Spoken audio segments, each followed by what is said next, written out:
মার বাড়ি যাওয়ার দরকার। মনি বৈদ্য শুনে পেলি? কি হইল রে? মা ডাকতেছে কা? আমি তো তোর নানি বাড়ি যাবো, তা তুই তো বাড়ি থাকিস। বাড়ি তো থাকপাই নে, তা ভাত রান্ধে দিবেন কিটা? খাবান কি? আর মনি ভালো, ভাত একটু রান্দে খাইয়ে নে। হয় বিয়ে দিয়েছে যা, রান্ধেছে যা 5-7 দিন কেতা। এই কি করলি? ছেলেবেলা দুধের দাঁত পড়েনি, বিয়ের কথা করছে মার সামনে। তোর বিয়ের ফুল ফুটুক, তারপরে তোর এমনি বিয়ে দিবা।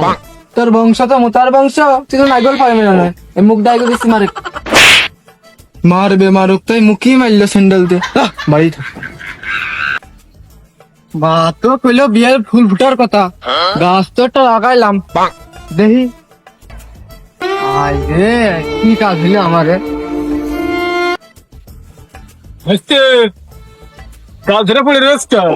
আর কোয়ে না চাচা, সে এক করুণ কাহিনী।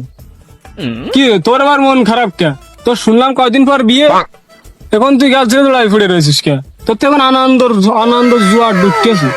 ও চাচা, সেগুড়ি বালি গো চাচা, সেগুড়ি বালি। এখন আসতে কি আছে? চাচা, এ তো বিরাট এক ইতিহাস, বই লিখতে গেলেই তো কলমের কালি ফিরে যাবে না।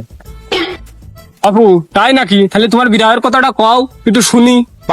চাচা, আমি গেলাম এক কালী বাবার কাছে, আমার বিয়ে হয় না তুমি তো জানো। তা কালী বাবা এই গাছটা দিল ভালো করে যত্ন করিকে, যদি এই গাছে ফুল আসে তাহলে তোর বিয়ে হবে, বিয়ের ফুলটা ফুটবে। যদি ফুল না আসে তাহলে বিয়ের ফুলটা ফুটবে না। এখন কি কব চাচা, দুঃখের কথা, আমার তো কান্দা আসতেছে। গাছটা এতদিন ধরে আমি যত্ন করতে গাছটা যেই ফুল ফোটার মতো হয়েছে, পল্লী বিদ্যুতের লাইন দিয়ে বেড়ায় যারা, শালা তার গেছে মিনতে যায়, গাছটা যেই বড় হয়েছে মুতা মেরে কেটে দিয়ে গেছে। কি করবো চাচা, বিয়ে তো আমার আর হইলো না। হ্যাঁ ভাইস্তে, তোমার করুণ কাহিনীর গল্প তো শুনলাম, এই গাছে তো ফুল ফুটা মতো হয়েছিল, তা তো আর কাটিয়ে দিয়ে গেছে। কি করবো চাচা, বিয়ে তো আমার হইলো না। আসতে ধৈর্য তো ধরলে, তাহলে আর একটু ধৈর্য ধরো। গাছ তো বড় হয়ে গেছে, তাহলে আর কিছুদিন যত্ন করো, আর দেরি তো করলে কিছুদিনের মধ্যে ফুল ফুটবে না, তারপর তোমার বিয়েটা হয়ে যাবে না। দোয়া করো চাচা, বিয়েটা না করলে আর তো বাঁচতিস না।